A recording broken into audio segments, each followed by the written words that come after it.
Hello, everybody.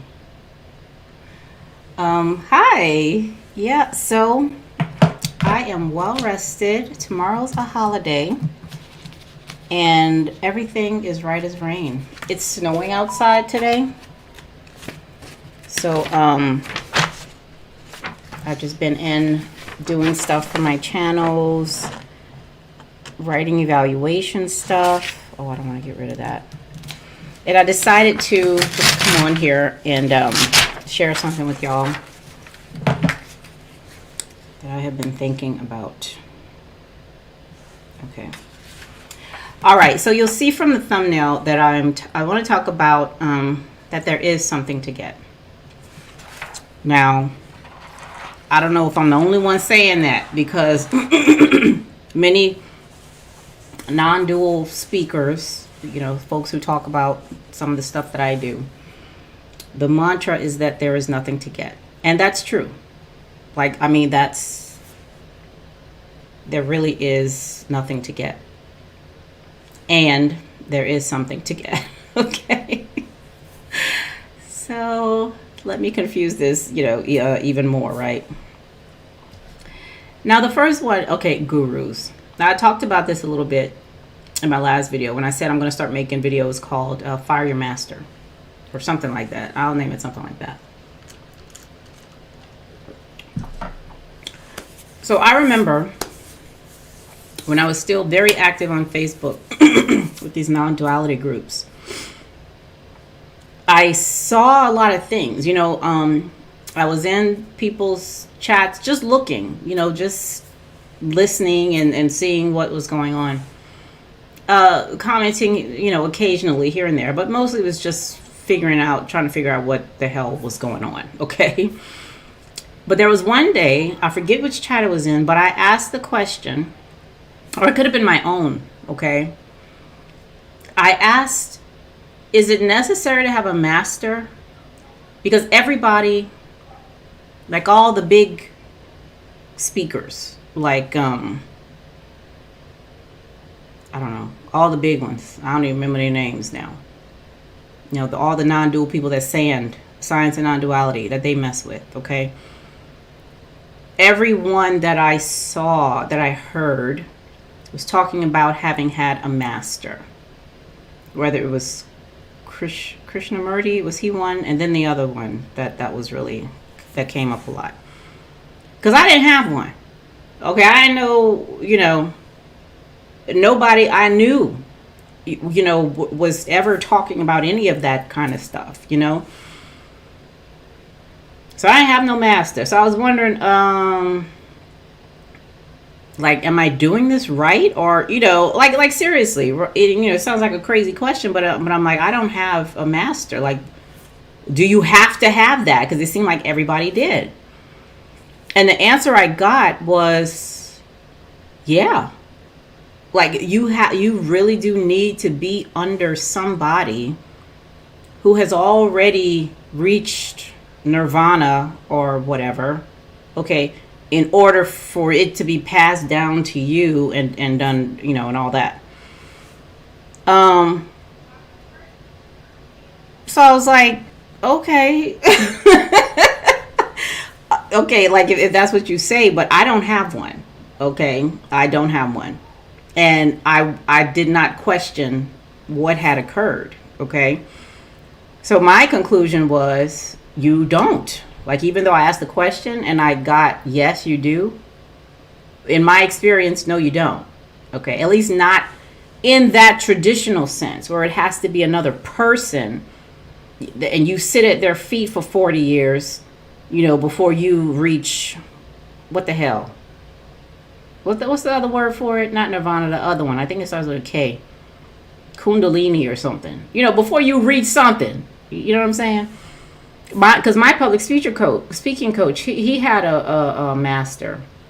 And he talks a lot about him. I forget his name, though. So that's number one. That's the one thing that I saw was not true.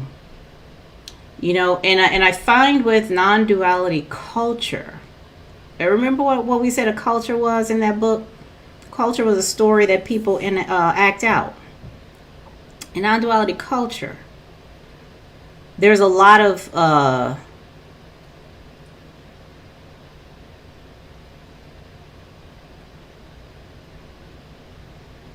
parroting. There's a lot of parroting. That's the word. Yep. A lot of the same. Okay. Here as in the other place, as in the other place. Okay. Which reminded me of, his name is Bartoni Faustin. Bartoni Faustin. He's the first recorded melanin-rich winemaker in Oregon. Okay, first one, 2007, I believe his winery started. His winery, and I love this story. I first heard his story on this YouTube channel called Dreams and Drive. Okay, it's a lady who talks to entrepreneurs about how they left their jobs and they started their own thing. Okay, but and Faustin was on there. Okay, his I forget the name of his winery, but I think that the tagline is like hip hop and chill. Okay, and what he's trying to do is get wine, other than sweet wine, because I like sweet wine, child. But he's trying to introduce different kinds of wine and winemaking to the to Black American culture. Okay. And so about his interview, so he said that, no, this is just 2007, okay? Wine, that winemakers abound. Wine has been around forever, okay? And there are a lot of families, that make wine and have been making it for centuries, okay? Centuries. Well, Bartoni, didn't nobody in his family make no wine? Okay, he was the first, the first one to even consider. Like, they didn't have a vineyard, none of that. He bought a vineyard from this other person, I think that his wife knew or something like that. I think it's called Abbey something is the name of his winery. But he bought it, and there is a way that you go about starting a winery, a wine business, okay? There's a whole playbook, all right? And there are things that you do and things that you don't do. And it takes time to do this, and it takes time to, he, number one, the two, I remember two distinct things from his interview. Number one, he threw away that playbook. He threw it completely out the window. Okay. He said, I know how you're supposed to do it, but I'm not doing it that way. Okay. I'm going to do it this way. That's the first thing. He threw away the playbook. And the next thing is, apparently when you're starting, it's kind of like this guru thing. Okay. When you start a winery, you need a mentor. Somebody who's already done it and been through the ringer and the years and the failures and all that. You need a mentor to start your winery. You need a winery guru, before you can become successful and do it. He didn't have that. He had a coach. Okay. A mentor is somebody, who's gone through certain experiences, and they share those experiences with you and tell you, well, this is the way I did it, and given what you're going through, this may be the way you need to. A coach don't do all of that, okay? A coach ain't got no answers for you at all, all right? Because a coach knows that everything you need is in you, all right? Now, all they're trying to do is get you to see that. Okay, so he had a coach. He didn't have no mentor. His coach had nothing to do with wine.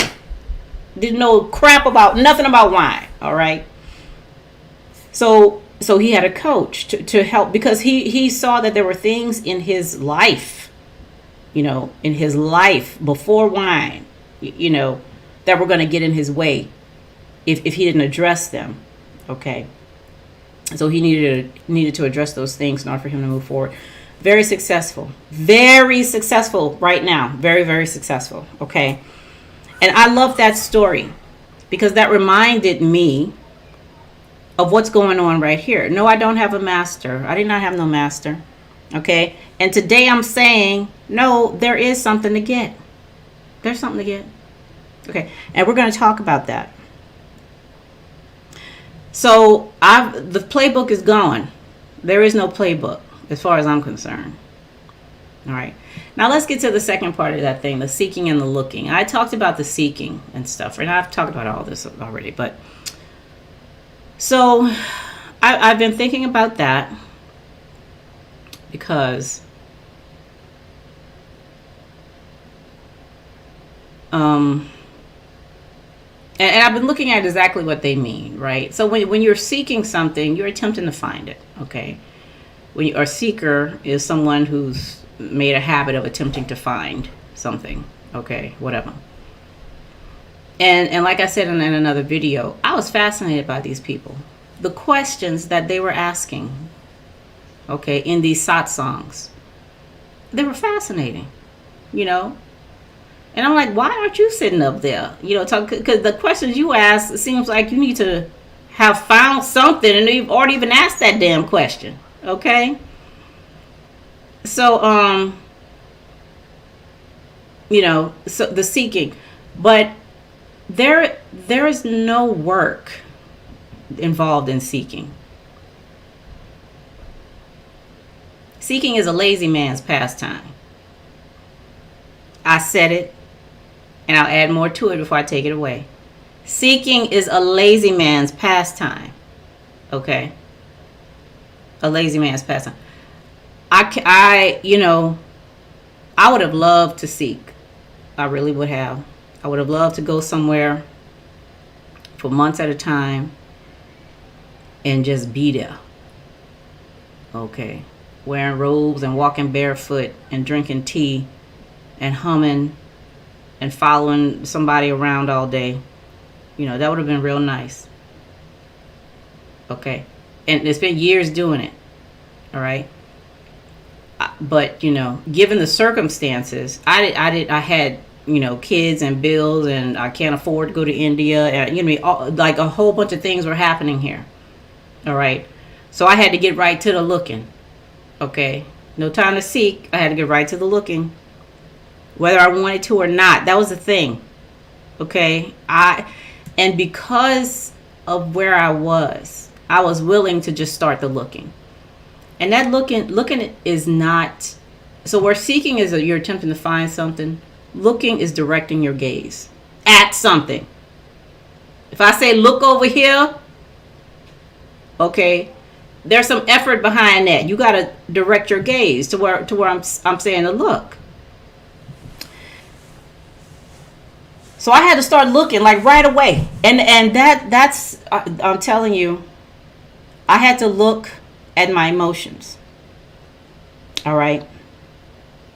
I had to direct my gaze at anger, at depression, at sadness, and just like sit there and look at it, like literally look at it, feel it, just be and watch it dissipate. All right. At some point, I couldn't just feel the anger and then just pop off, just go off and, you know, and feed it and start blaming and cussing and hitting folks, and you know how we do, or whatever you do when you're angry. All right. At some point I had to sit my ass down somewhere and look. Shut up, shut your mouth, shut up, and just look.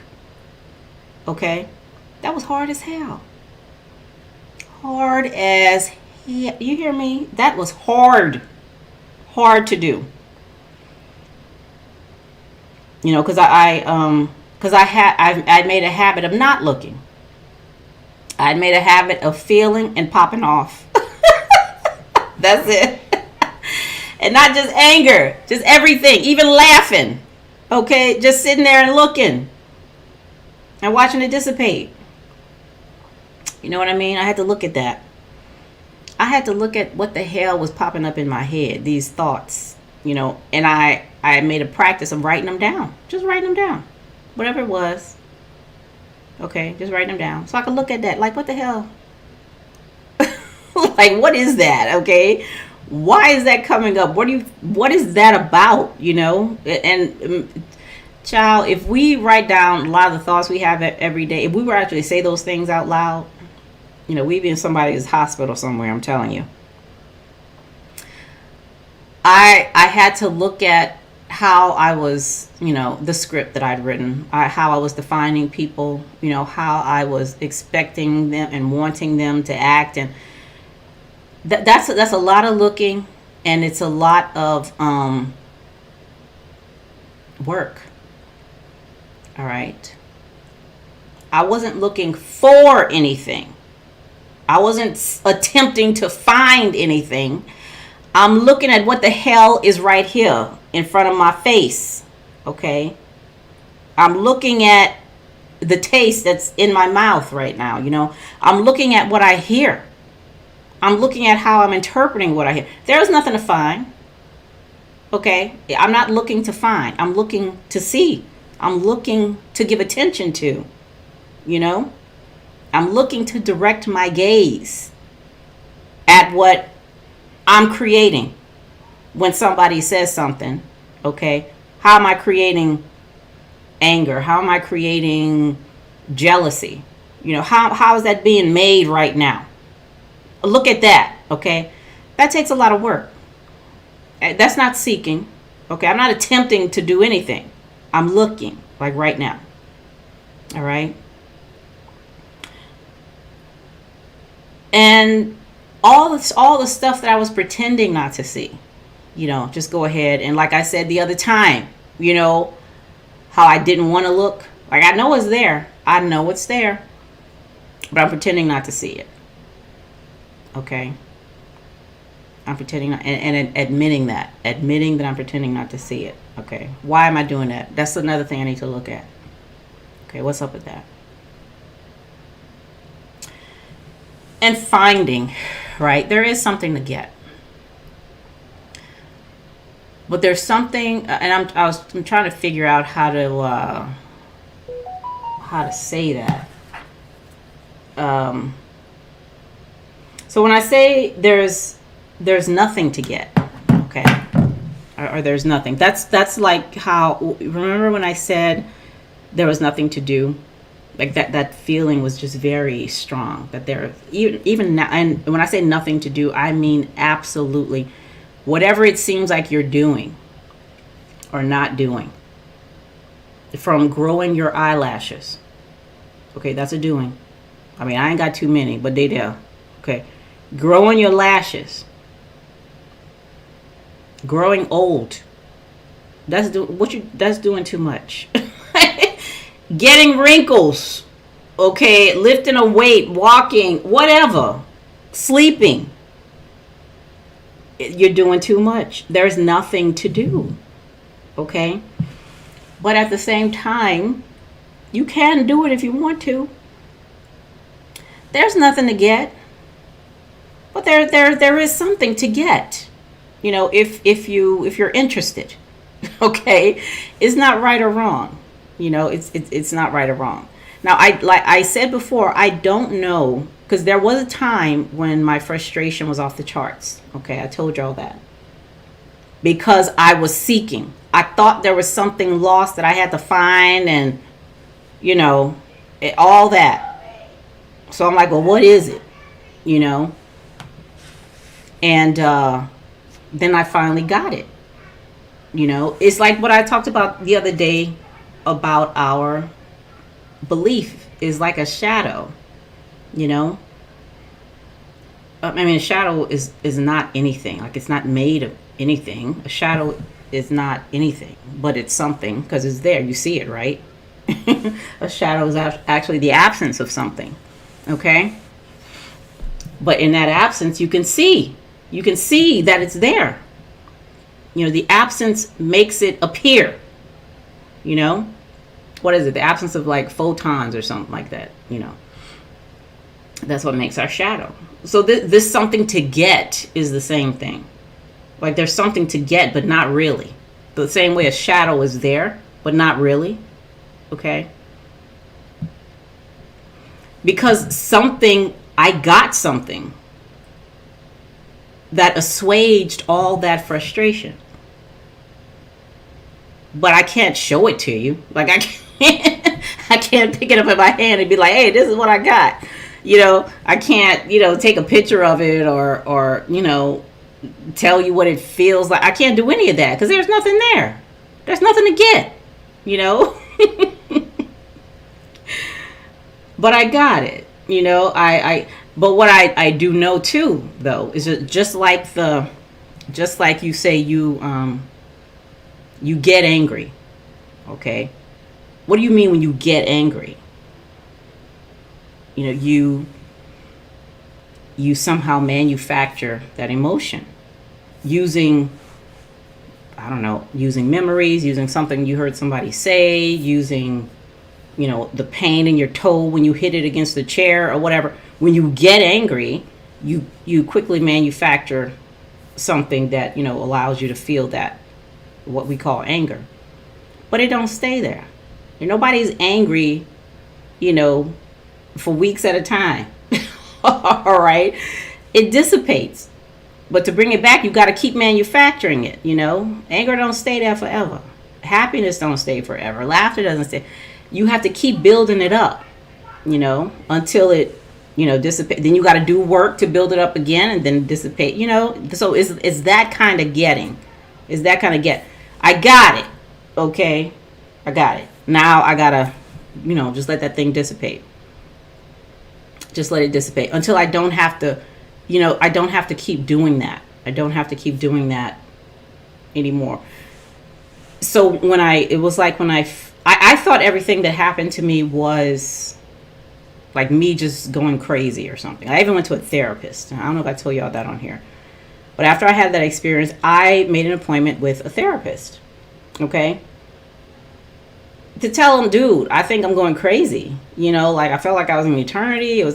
So he was trying to tell me that it was like, oh, it was just a panic attack, you know, and I was like, nah, man, that's not what it was. I've had panic attacks before. Okay. I sit in traffic in DC. I know what the hell a panic attack is. Okay. This was not it. Okay. That's not what that was, you know. And he didn't know what the hell he was talking about. So I stopped going to him and, you know, just finally started blogging and stuff like that. But because it was like, it can't be that. Okay. Because of this. It can't be that because of this. These two things can't be. I can't be in eternity and a 40-something-year-old living on earth with kids and you know. Both of those things can't be true. But apparently they can. It's probably more than that can be true. Because I told you, not two does not mean one. Not two does not mean one. It means not two. Okay? So, there's probably a lot more stuff going on. All right? But the getting, in the getting, I'm able to allow that, okay? For me, okay, I'm able to allow that to happen. You know, whatever it is.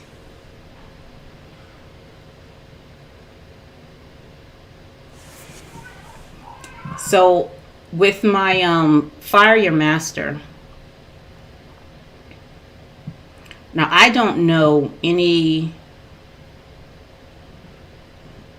I don't know. Like, I'm really not sure who my audience actually is. Like, who would actually... I don't know. Like, I really don't know. Because at first I said, well, Cheryl, because what I was looking for was me. You know, somebody like me who would, number one, know that when I said I felt like I was in eternity, who would know that, like, I'm not nuts. I wasn't crazy. Because I could not tell any of my family that and them think that, you know, well, something's wrong with Cheryl. She having a nervous breakdown, like, whatever. So that was number one. And number two, just not a teacher, not a guru or anything like that.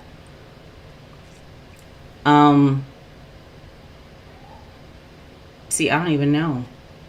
Because what I'm grateful for is that I didn't have somebody, you know. I did not have somebody to latch on to and ask questions of. And, you know, I didn't. I really had to write everything out and if I was gonna be depressed, I'm just gonna be depressed. Okay. And we gonna look at that too. You know, like it was really, really hard work. And I'm not saying other people don't work hard. You know, what I am saying is every experience does not have to be the same. You know, it doesn't, you know, maybe somebody didn't see that there was nothing to do. Like maybe there's a whole heap of shit to do. Okay. Like, you know, maybe, I don't know. You know what I mean? But this homogeneousness that's in the non-dual community is just is not true. Okay, it's absolutely 100% not true. Yeah, it's not true. All right, that's all I gotta say. That's all I got. And enjoy myself. So I think the next time I come on, because I said I wanted to say something about rejection and suicide, and I think you mentioned suicide too, right? I wrote I don't know if it was an article, a blog post, and what was it for? But it was called "The Second Time I Committed Suicide," or was it the third time I committed suicide? Something like that. I need to pull that thing up again, okay, and see what I was talking about in that. But I'm gonna share that next time I come on, and I want to talk more about rejection too. Yeah. All right, y'all. That's all I have for now. I gotta go make some evaluation questions for something, so I'm gonna do that, and I will see y'all later.